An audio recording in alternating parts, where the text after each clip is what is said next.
Frankly speaking पर आज हमारे साथ एक खास मेहमान है जयंत चौधरी जी। नमस्कार, आपका स्वागत है इस शो पे। और आपके साथ आज शायद पब्लिक चाहती है कि बहुत फ्रैंकली बात की जाए। That's the idea. That's the idea. तो मुझे ये बताइए कि जनवरी तक इंडिया गठबंधन और उसके बाद ऐसी घूमी घड़ी कि जयंत चौधरी सीधा एनडीए में। ऐसा क्या हुआ जनवरी और फरवरी के बीच में कि जयंत चौधरी पुराने दोस्त छोड़कर नए दोस्त बनाने चले आए? इंडिया के 2 बैठक में मैं गया, दिल्ली में और उससे पहले बेंगलुरु में। और हमारी उस समय यही कोशिश थी कि देश भी चाहती है और लोकतांत्रिक व्यवस्था में एक विपक्ष की अपनी एक महत्वपूर्ण भूमिका होती है, तो देश चाहता था कि हम लोग मिलकर कुछ करें। और उस दबाव में सब पार्टियां उन्होंने बैठकें की, बातचीत की, क्या रास्ता निकलेगा। लेकिन मैं आपके साथ ये साझा कर सकता हूँ कि उन बैठकों में चाय नाश्ता अच्छा रहा, लोगों ने अपनी बात रखी, सबको आज़ादी थी कि अपनी बात रखें, विचार रखें। लेकिन कोई उन चीज़ों का कोई निचोड़ निकल के नहीं आया, कोई उससे कोई परिणाम ऐसा नहीं दिखाई दिया कि अब चुनावी समर में, चुनाव के मैदान में हम अब इन मुद्दों को लेके जाएंगे जो राष्ट्र के अहम मुद्दे हैं, जिनसे जनता का सीधा जुड़ाव है। इस हिसाब से चुनाव लड़ा जाएगा। सीट शेयरिंग दिसंबर के पहले हो जानी चाहिए थी। कोई एक साझा बयान कि ये हमारा कार्यक्रम है, साझा कार्यक्रम, अब उसे आप कॉमन मिनिमम प्रोग्राम कह लीजिए या मैनिफेस्टो कह लीजिए या कोई एक संकल्प पत्र कह लीजिए या कोई जॉइंट कार्यक्रम। जो विधानसभा चुनाव हुए मध्य प्रदेश के, राजस्थान के, उसके पहले एक डिमांड थी और एक्सपेक्टेशन थी, उम्मीद थी कि हम लोग एक मंच साझा करेंगे और जो बंद कमरे में बातचीत हो रही हैं वो जनता के बीच उन बातों को ले जाएंगे। जब ये सब नहीं हुआ, नया साल शुरू हो गया, तो अपने आप में एक मायूसी सी छाई हुई थी। और मैं उनमें से नहीं हूँ जो सिर्फ दिल्ली अकेले बैठ के निर्णय लेता हूँ। आपने देखा, मैं रोज़ दिल्ली होता हूँ तो हमारे लोग, हमारे जो क्षेत्र है बहुत करीब है, तो लोग आते रहते हैं, अपने विचार रखते हैं। तो बैक ऑफ द माइंड ये चल रहा था, ये विचार चल रहा था कि अभी जिस रास्ते पे हम चल रहे हैं, और आखिरकार हमारी जिम्मेदारी है, हम राजनीतिक व्यवस्था का हिस्सा बनना चाहते हैं ना, चुनाव जीतने के लिए लड़ा जाता है। आप सभी आइडियोलॉजी का कुछ लेना देना नहीं। बिल्कुल है। पार्टियां विचारों को लेकर बनाई जाती हैं, लेकिन इस पे हर पार्टी को गंभीरता से विचार करना होता है कि सत्ता हासिल करके आप अपनी विचारधारा को कैसे आगे करेंगे, कैसे उसको बढ़ाएंगे। तो यानी कि विचारधारा पहले और सत्ता बाद में नहीं, सत्ता पहले और बाद में विचारधारा? नहीं, आपने ऐसे ही कहा। कहने का तात्पर्य ये है कि हम लोग ऐसा काम करें कि सत्ता में आए और आप अपने विचारों को लागू कर पाए। लेकिन विचार पहले होना चाहिए। अगर विचार नहीं है तो कोई गठन नहीं है, कोई संगठन की जरूरत नहीं है। आपका ऐसा कौन सा विचार है जो बीजेपी के साथ मिलता है कि आप बिल्कुल डायमेट्रिकली ऑपोजिट कैंप से बीजेपी में आ गए? कौन सा विचार मिलता है? देखिए, एक विचार की बात नहीं, कई चीजें होती हैं। हम लोग आलोचक रहे, हम लोग विपक्ष में रहे, लेकिन अगर मैं ये कह दूं कि बीजेपी ने 10 साल में बिल्कुल नकारे काम किए, एक भी अच्छा काम नहीं किया, या सरकार बिल्कुल जो है अनदेखी करती है, किसान की कोई समस्या का हल सरकार नहीं निकालती, वो भी गलत है। तो जब आप विपक्ष की भूमिका में रहते हो तो आपकी जिम्मेदारी है आप आक्रामक रहिए। लोकदल ने वो भूमिका बेखूबी निभाई। सड़क पे और कोई नहीं आता था, हम लोग आते थे। हमारे कार्यकर्ताओं ने जितनी मेहनत की, संघर्ष किया, आंदोलन का हिस्सा बने, आंदोलन को बढ़ाने का काम। लेकिन आपने तो कहा था कि किसान जो हैं वो बिल्कुल खुश नहीं है और बीजेपी ने उन पर बहुत से सितम ढाए हैं। ये आप ही के बयान होते थे। बिल्कुल। आपका एक और बयान बहुत फेमस है और आजकल रोज उभर कर आता है कि मैं चवन्नी थोड़ा ही हूं कि पलट जाऊंगा। तो अब आप चवन्नी निकले। नहीं, 13 महीने का आंदोलन कहीं भी किसी भी दृष्टि से सही नहीं था। 13 महीने देश में एक लोकतंत्र में इतने समय से इतना बड़ा एक आयोजन हो रहा है, जमावड़ा है, कई राज्य के किसान आ रहे हैं, उनकी सुनवाई होनी चाहिए थी। और आखिरकार सरकार ने उनकी बात मानी। ये भी हमें मानना पड़ेगा कि 13 महीने के आंदोलन के बाद, इसलिए किसी आंदोलनकारी को आप गलत नहीं ठहरा सकते। उस समय जो शब्दावली का प्रयोग हुआ, सबसे बड़ा आलोचक मैं उस बात का रहा कि जब सरकार में बैठे लोग उनको कहते थे कि आप किसान नहीं हैं या खालिस्तानी हैं, ये गलत मंशा से लोग दिल्ली आना चाह रहे हैं, उस बात का मैंने पुरजोर विरोध किया। आज भी एक आंदोलन चल रहा है, मैं किसानों के पक्ष की वकालत करूंगा। मैं चाहूँगा कि केंद्र सरकार कुछ एक्स्ट्रा माइल उनके लिए कुछ करे, क्योंकि एमएसपी गारंटी राहुल गांधी दे रहे हैं, ये सरकार नहीं दे रही। आपका क्या इस पर स्टैंड है? ये बड़ा एक कॉम्प्लेक्स इशू है, अगर आप मुझे समय देंगी मैं उस पर रखूँगा। एक तो पृष्ठभूमि है कि किसान आंदोलन बार बार क्यों करते हैं। हमने और किसानों के कड़वे अनुभव ये रहे हैं कि जब किसी फसल में कोई नुकसान हो जाता है और दाम जो है, पैदावार कम है तो दाम में उछाल आता है, तो तुरंत सरकार कंज्यूमर इंटरेस्ट को और महंगाई को आगे रख के हस्तक्षेप करती है, करेगी भी। जिस देश में 80 करोड़ को आप अनाज दे रहे हैं तो उसको सब्सिडाइज करना है, तो एक आर्थिक भार और बोझ सरकार पर रहता है, तो सरकार करेगी। लेकिन जब आप देखते हैं कि धड़ाम से किसी फसल के दाम में गिरावट आ जाती है, तब सरकार मार्केट में, मंडी में हस्तक्षेप उस हिसाब से नहीं करती। दूसरा, एमएसपी घोषित तो होते हैं, लेकिन इस देश में शायद 94% किसानों को एमएसपी का लाभ नहीं मिलता। देश के अधिकांश क्षेत्रों में मार्केटिंग का कोई इंफ्रास्ट्रक्चर तैयार नहीं है। तो केंद्र सरकार ने कानून थे, यही सब एड्रेस करने के लिए थे, जिसके खिलाफ आप खड़े हुए yes, because I still say, मैं अभी भी कहता हूँ, that was not the right solution.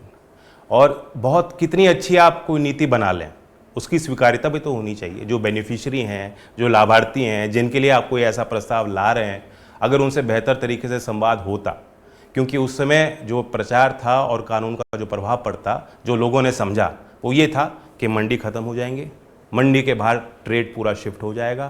तो ये प्रचार तो जो आंदोलनकारी थे उन्होंने किया था, यानी कि आज के जो इंडिया गठबंधन, वो दुष्प्रचार नहीं था, वो शायद दुष्प्रचार नहीं था, क्योंकि मुझे समझ नहीं आया। वो दुष्प्रचार नहीं था, दुष्प्रचार बीजेपी की तरफ से है, लेकिन आप वहां बीजेपी के खिलाफ थे, आज बीजेपी के साथ हैं, कुछ बदला ही नहीं, तो आप वहां से यहां क्यों? इसीलिए चवन्नी वाला सवाल फिर पूछूंगी।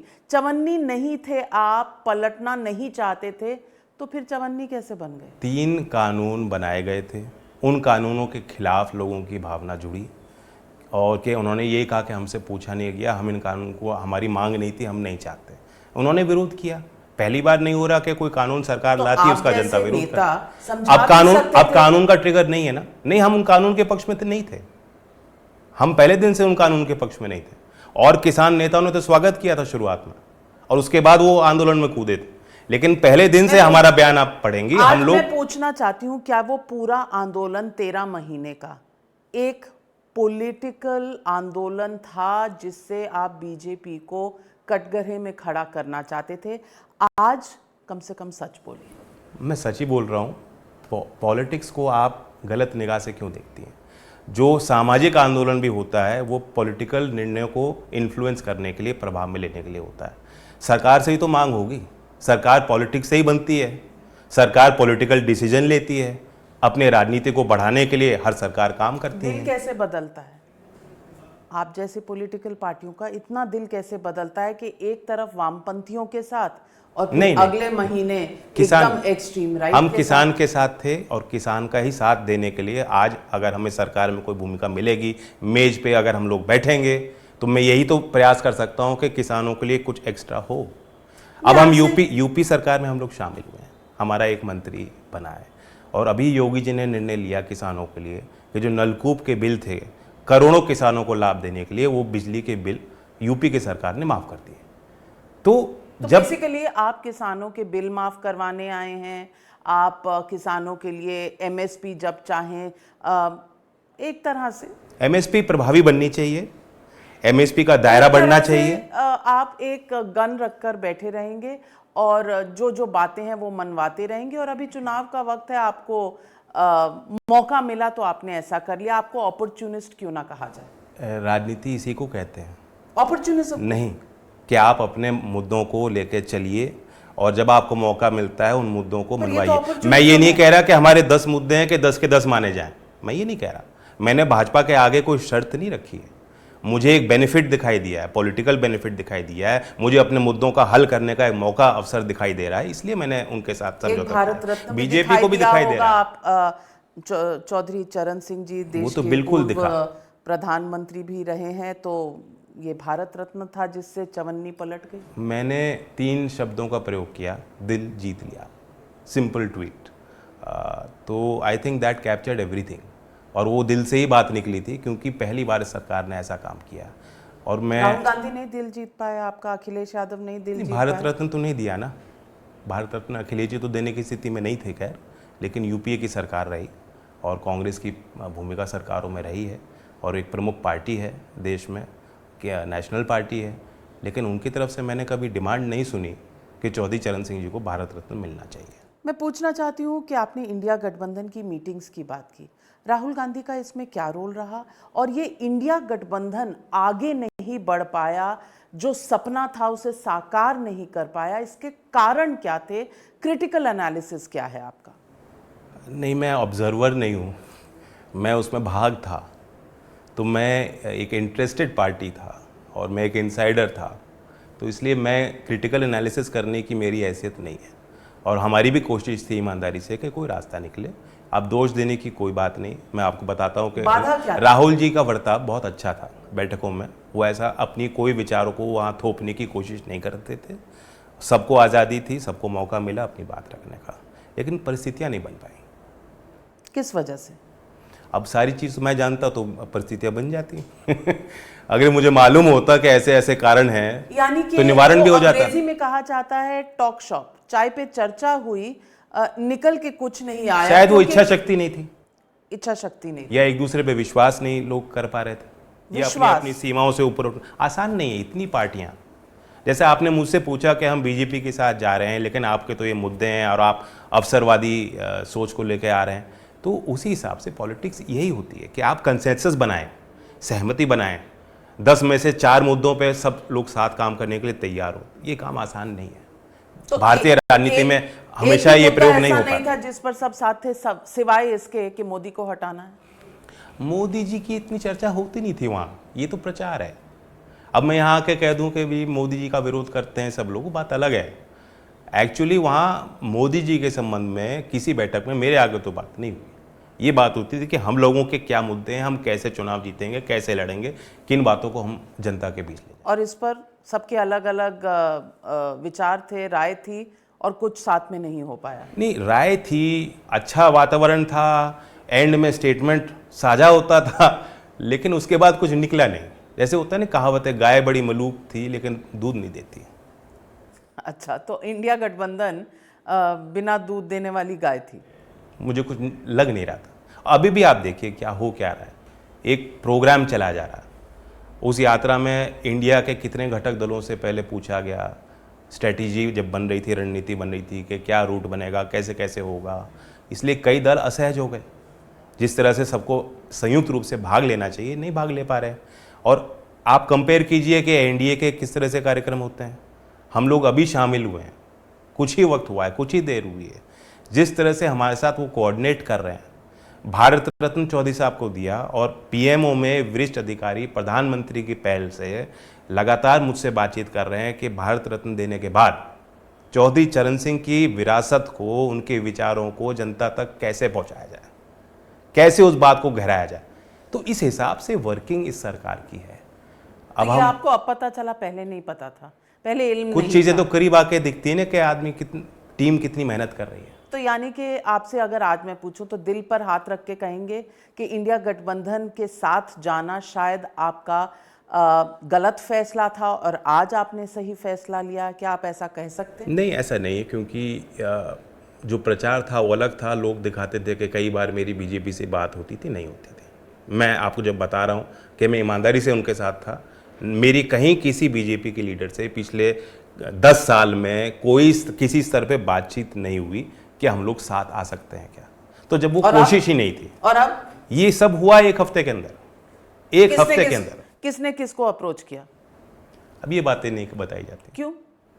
ये अगर आप एक यंग लीडर हैं, जनता के साथ साझा, जनता से आप ट्रस्ट मांग रहे हैं, वोट मांग रहे हैं, जनता से साझा करने में मैं नाम नहीं लूंगा किसी के, बट एक बीजेपी के लीडर थे जिनको हमने अप्रोच किया कि क्या आप इंडिया के टिकट पे चुनाव लड़ना चाहेंगे हमारे आरएलडी के सिंबल पे। तो अब वो थोड़ा असहज हुए, वो हमारे शुभचिंतक हैं, उन्होंने कहा नहीं, मैं अपनी पार्टी से जुड़ा हुआ हूँ, मैं नहीं कर सकता, लेकिन हमारे पार्टी में अंदर विचार कई मर्तबा हो चुका है और हम चाहते हैं कि ये आप गठबंधन क्यों नहीं कर लेते हमारे साथ। ये ऐसे हुआ है ओवर अ फ़ोन कॉन्वर्सेशन। और उसके बाद उन्होंने पहल की और गृह मंत्री जी ने बातचीत की और फिर हमने मुलाकात की और सारी चीज़ तय हो गई। लेकिन इंडिया गठबंधन से बहुत पर्सनल अटैक्स किए जाते हैं। नरेंद्र मोदी जी देश के प्रधानमंत्री हैं, कल ममता बनर्जी ने उन्हें पिंटू बाबू कह दिया, परसों मल्लिकार्जुन खड़गे जी ने उन्हें कहा कि इनकी तस्वीर जिस घर में जाती है वहाँ दरिद्री छा जाती है। कोई उन्हें कहता है इनका परिवार नहीं है, इनके बच्चे नहीं हैं, ये तो हिंदू भी नहीं है, इन्होंने अपनी माता के देहांत पर सर नहीं मुंडवाया। मैं पूछना चाहती हूँ कि इस तरह के विचारों वाली पार्टियों के साथ आप उठते बैठते रहे हैं, क्या ये विचार पॉलिटिक्स में सही हैं? देखिए, दोनों तरफ से होता है। और जब आपने चवन्नी की बात मुझे कही और मैं बहुत ट्रोल हो रहा हूँ उस बात पे, मैंने अपने के लिए तो बात की, मैंने किसी सामने वाले का अपमान तो नहीं किया। अमित शाह जी ने जो मेरे लिए बात कही थी वो कही थी कि हम चाहते हैं कि जैन जी हमारे साथ आ जाएं, अच्छे आदमी हैं। तो क्योंकि चुनावी समर था, मुझे उस बात की काट ढूंढनी थी कि कहीं मेरा वोट इस नाते बीजेपी में ना चला जाए, कहीं हमें दूसरा वोट जो मिल रहा है कहीं वो असहज ना फील करे कि इनकी तो बीजेपी से बात चल रही है। तो इसलिए मैंने अपने ऊपर ही बात कही कि मैं पलटूंगा नहीं, और उस चुनाव में हम कहीं पलटे नहीं, पूरी ताकत से हम चुनाव लड़े। तो एक रेखा होनी चाहिए। चवन्नी पलटी तो फिर अगले चुनाव में पलटी, बीच में नहीं पलटी। नहीं, अब हम चवन्नी की बात रहने दीजिए। इतना ही गारंटी है अब वो एक चुनाव तक होती है, उस गारंटी उस चुनाव तक। तो लेकिन उसकी एक लक्ष्मण रेखा, आई एम बीइंग ऑनेस्ट, एक लक्ष्मण रेखा होनी चाहिए जिसे लांघना नहीं चाहिए। पर्सनल चीजें एक दूसरे के लिए ना कही जाए तो बेहतर है। और सबको मालूम है कि पर्दे के पीछे सबके रिश्ते अच्छे हैं। ये वैचारिक लड़ाई होती है राजनीति। राहुल गांधी और नरेंद्र मोदी के रिश्ते, राहुल जी तो गले नहीं मिलने गए थे, वो तो कैमरे पे, पर्दे के पीछे नहीं, कैमरे पे। अब आपको क्या मालूम? मैं पूछ रही मुझे भी नहीं मालूम। मैं तो मानता हूँ जब पर्दे के सामने इतनी बेबाकी से वो गले मिलने गए थे तो मन में उनके अच्छे भाव थे। बहुत बड़ी और बात। सेंट्रल हॉल तो अब नहीं है। सेंट्रल हॉल में आप देखती थी जब पत्रकारों को भी एक्सेस था, आपने पूरी पॉलिटिक्स देखी है नाविका जी, सब लोग साथ नहीं बैठते, बाद में बहस अंदर जो होती है उसके बाद भी लोग बैठते हैं। और विपक्ष की भूमिका है कि विपक्ष और सरकार दोनों को काम करना है, लोकतांत्रिक मूल्यों के लिए, सिद्धांतों को आगे बढ़ाने के लिए, देश के संविधान के लिए। मैं आपसे एक सवाल और पूछना चाहती हूँ। आपकी राहुल गांधी अगर नहीं तो कम से कम अखिलेश यादव से तो अच्छी दोस्ती थी। उन्होंने आपको राज्यसभा के चुनाव में सपोर्ट भी किया। पिछले हफ्ते ही मैंने उनसे जब इंटरव्यू किया तो उन्होंने कहा पढ़े लिखे आदमी हैं, क्यों ये गलती की मुझे नहीं पता, मिलूंगा तो पूछूंगा। पता नहीं आप उनसे मिले कि नहीं, पर उसके बाद मैं आपसे मिल रही हूँ तो पूछ रही हूँ, अखिलेश यादव की क्या गलती थी जो आपने उनका साथ छोड़ा? वो तो आपको बीजेपी से कहीं ज़्यादा सीटें भी दे रहे थे, बीजेपी ने तो आपको 2 ही सीटें दी। कई फैक्टर होते हैं, अब इसमें गलती तलाशना, और बाद में जब आपने साथ काम किया तो मेरे जीवन का एक अंश उनके साथ रहा। इससे पहले भी हम लोगों ने काम किया है और हम लोग पहले एक पार्टी के ही सदस्य रहे जो नॉन कांग्रेस पूरी पॉलिटिक्स निकल के आई चौधरी चरण सिंह जी के समय के बाद। तो मैं उनको कहीं गलत नहीं ठहराता हूँ, उन्होंने अपने दल के लिए सोचा। और ये बात दोस्ती की नहीं होती। दोस्ती और निजी संबंध, जैसा मैं आपको पहले भी कह रहा था, सबके मधुर हैं, सब एक दूसरे का सम्मान भी करते हैं जो एक स्तर के लोग हैं और जिनके विचारों से आप कह सकते हैं कि ठीक है, इनमें कुछ मादा है, लड़ाई लड़ी है, संघर्ष किया है और देश के राजनीति में मुख्य धारा में ये लोग हैं, तो उन सब लीडर्स का सम्मान है आपस में। तो बट लेकिन दोस्ती में कोई अपने दल को तो नहीं कमज़ोर करेगा ना, उनकी जवाबदेही अपने लोगों के प्रति है। आपका दल कमजोर हो रहा था समाजवादी पार्टी के? बिल्कुल हो रहा था, और अगर हम साथ चुनाव लड़ते और कमजोर हो जाता। क्यों? अब जीतने का मादा नहीं है? नहीं, समाजवादी पार्टी? सवाल जीतने का नहीं है, सवाल ये है कि हमारे लोग जो चाह रहे थे, और मैंने महसूस किया है क्योंकि जब मैंने निर्णय लिया कि गठबंधन यहाँ होना चाहिए। क्यों? क्योंकि ये विनिंग पार्टी है। Now let's not question their wisdom. Desert the sinking ship, come to the flourishing side. जो भी कारण है, मैं नेगेटिव में नहीं जाना चाहता। ये तो अपॉर्चुनिज्म ही होती है। मैं आपको वही तो कह रहा हूँ, पॉलिटिक्स क्या है? अवसरवाद नहीं। आप चुनाव लड़ते हैं कि चुनाव जीता जाए, आप कहीं विचार से समझौता नहीं कर रहे। लोकदल पहले किसानों की वकालत करता था, आगे भी करेगा, हमने कहीं समझौता उन चीज़ों से नहीं करना है। जहां हमें ठीक लगेगा हम पूरा पुरजोर साथ देंगे, जहां हमें लगेगा कि सरकार से कोई गलत निर्णय हो रहा है उसका विरोध भी कर सकते हैं। मुझे ये बताइए कि 2 सीटों के बनाम आपको समाजवादी पार्टी के साथ बातचीत में शायद 7-8 सीटें मिल रही थीं। आप कम पे क्यों फैसला करके इस तरफ आ गए? कोई तो कारण रहा होगा। What is it that was attracting you to the BJP? एक वैचारिक तौर पे जो भारत रत्न का आपने डिसीजन लिया है वो दिल जीत लिया। नहीं, हाँ, मैं कह रहा हूँ प्रबल इच्छा शक्ति का प्रतीक है कि प्रधानमंत्री जी ने चौधरी चरण सिंह जी का सम्मान किया है, और ये कोई छोटी बात नहीं है। इसे आप सोचें कि एक अवार्ड सेरेमनी होती है, भारत रत्न मिल जाता है, उसके बाद बात खत्म नहीं। अगर आप चौधरी चरण सिंह का सम्मान कर रहे हैं और उच्च स्तर पे सरकार में हो रहा है तो उसके बाद काम भी होगा। इस विश्वास में हमने समझौता किया। सीट आप कह रहे हैं कम मिल गई, मैं तो कह रहा हूँ भारत रत्न के बाद सीट जो मिली है हम उसका ही सम्मान करते हैं। वैसे 2014 में 2019 में भी आपने लड़ाई लड़ी थी लोकसभा की, दोनों बार आप हार गए।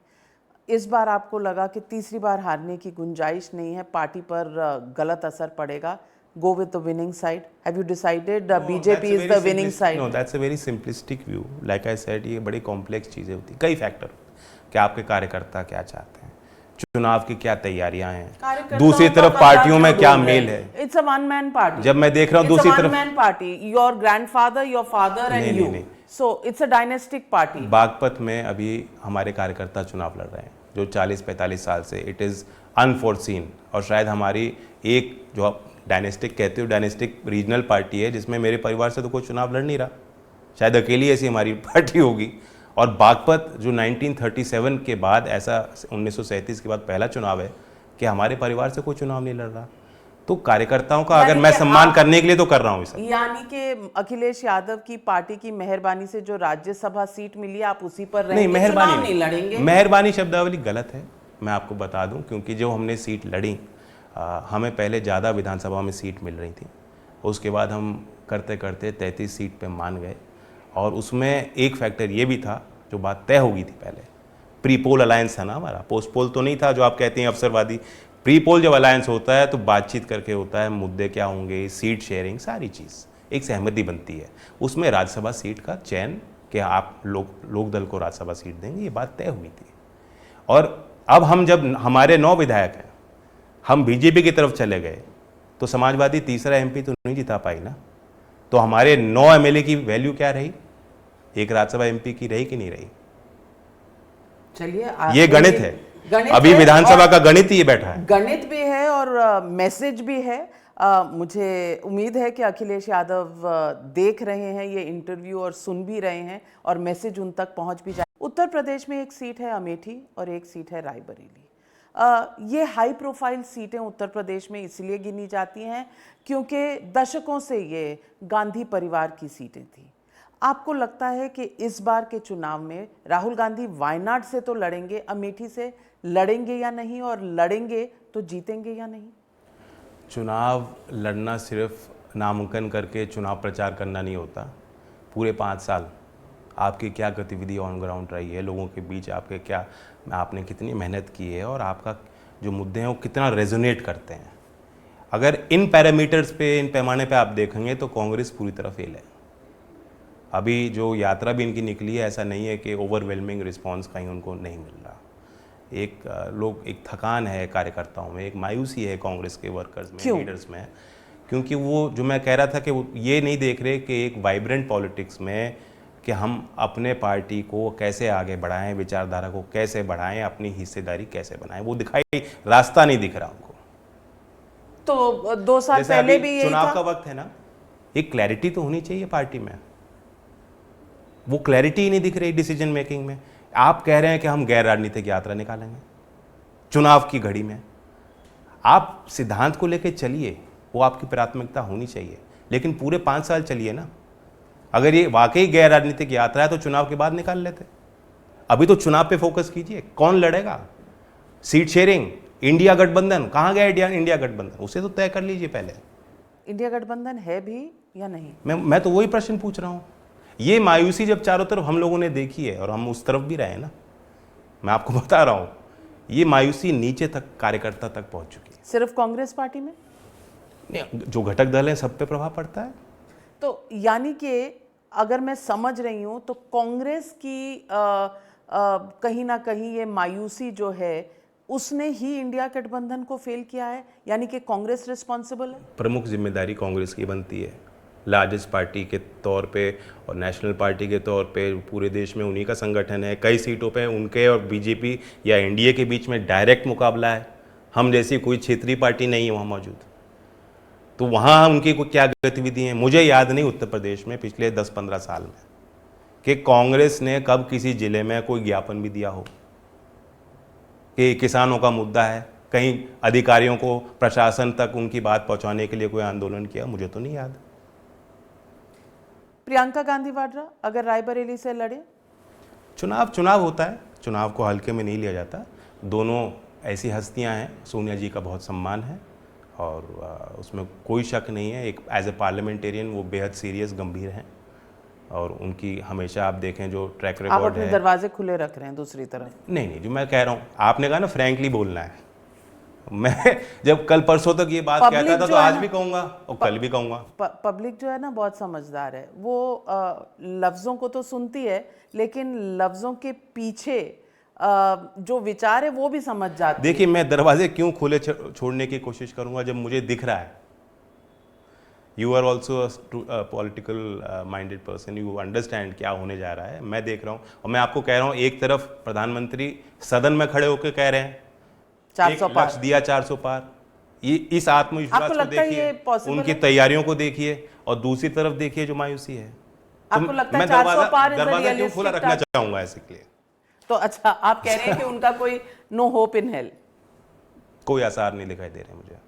तो अगर ये चुनाव इतना डिसाइडेड है तो ये जो रीजनल दल है, तृणमूल कांग्रेस है या केरला में लेफ्ट है या अखिलेश यादव हैं, आपको लगता है इन सबको इस बात का इल्म नहीं है? नहीं, बहुत होशियार लोग हैं, ऐसा नहीं। और उनके कार्यकर्ता जैसे मुझे बताते हैं मेरे कार्यकर्ता, उनके कार्यकर्ता भी उनको बताते हैं। लेकिन कई बार होता है कि चुनाव लड़ा जाता है कि हम अपने लोगों को इकट्ठा रखें, आगे की लंबी लड़ाई है, अगली बार देखा जाएगा, सरवाइव कीजिए। 2 चुनाव तो मैंने विपक्ष के कई लीडरों से बात सुनी है कि ये चुनाव न्यूक्लियर विंटर का है, इसे हमें सरवाइव करना है। न्यूक्लियर विंटर, तो इसे सरवाइव करना है और अब बेसिकली सबको पता है कि 2029 पर ही फोकस करना है। जो भी है आगे की लड़ाई है। मैं ये इसलिए नहीं कह रहा कि हमारे लोग ये सोच रहे हैं कि अब चुनाव हो लिया, ऐसा नहीं। चुनाव होता है, मेहनत करनी पड़ेगी और आखिरी वक्त तक हम नहीं कह सकते कि क्या नतीजा आएगा, लेकिन ये सारी चीज़ें हैं जिनसे हम आकलन कर सकते हैं। 400 पार का टारगेट जो है वो रियलिस्टिक है? रियलिस्टिक होना हो, टारगेट तो दिया है ना, एक लक्ष्य तो दिया है, यानी आपके थिंकिंग और विजन में कुछ क्लैरिटी है, कुछ योजनाएं आपने बनाई हैं।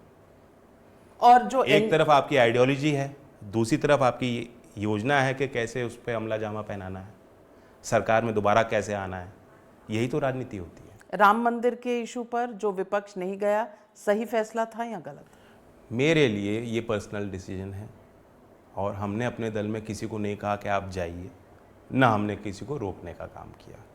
जिसकी जैसी आस्था, जो जिन चीज़ों धर्म को मानता है, इबादत करता है, नहीं मानता है। हमारे यहाँ ऐसा तो है नहीं कि सिर्फ धार्मिक लोग ही हैं, बहुत लोग नास्तिक हैं, बहुत लोग किसी विचारधारा से नहीं जुड़े, उनका भी हक बनता है। आपको इनविटेशन आया था, मैं तो नहीं गया। आप नहीं गए? मैं नहीं गया और अलायंस के बाद भी नहीं गया हूँ। आपकी आस्था नहीं? हम लोग आर्य समाजी उसमें वातावरण में पैदा हुए हैं, उन चीज़ों को मानते हैं कि सिर्फ मंदिर में या एक मूर्ति पे नहीं। पर जिस तरह से एक तरह से बॉयकॉट किया गया था विपक्ष द्वारा, वो सही था? सही और गलत तो जनता की अदालत में है, उन्होंने निर्णय लिया। हर चीज़ में पॉलिटिकल डिसीजन कभी कभी नहीं लेना चाहिए। जैसे हमने तो कोई डिसीजन नहीं लिया बॉयकॉट करने का, जाने का, उन्हें भी आज़ाद छोड़ना चाहिए था अपने लोगों को। ये बंदिश नहीं लगानी चाहिए थी। और मैं नहीं, कई कांग्रेसी कह चुके हैं इस बात को। What next for Jayant Chaudhary? मंत्री पद की बात प्री पोल अलायंस में तय हो चुकी है? नहीं, ये चीज़ें नहीं तय होती। नहीं, आपने कहा प्री पोल अलायंस में सब कुछ तय हो जाता है। प्रधानमंत्री के अलावा किसी को अधिकार नहीं होता अपने टीम के चयन का। अपने मंत्री परिषद का चयन वो करेंगे लेकिन कोalition पॉलिटिक्स में अक्सर ये चीजें तय हो जाती हैं और आप there is no quid pro quo. अभी हमें मेहनत करनी है, अभी तो आपने कहा कि 100% रिजल्ट लाना है चुनाव में। 100% means 2 out of 2। No, it means 80 out of 80 in UP at least. And we have a unit. Rajasthan में हमारा एक विधायक है भरतपुर से, दोबारा चुन के आए हैं, तो राजस्थान में भी हम लोग कोशिश करेंगे, लार्जर एरिया में हम लोग कोशिश करेंगे। So what next for Jayant Chaudhary? समय बताएगा।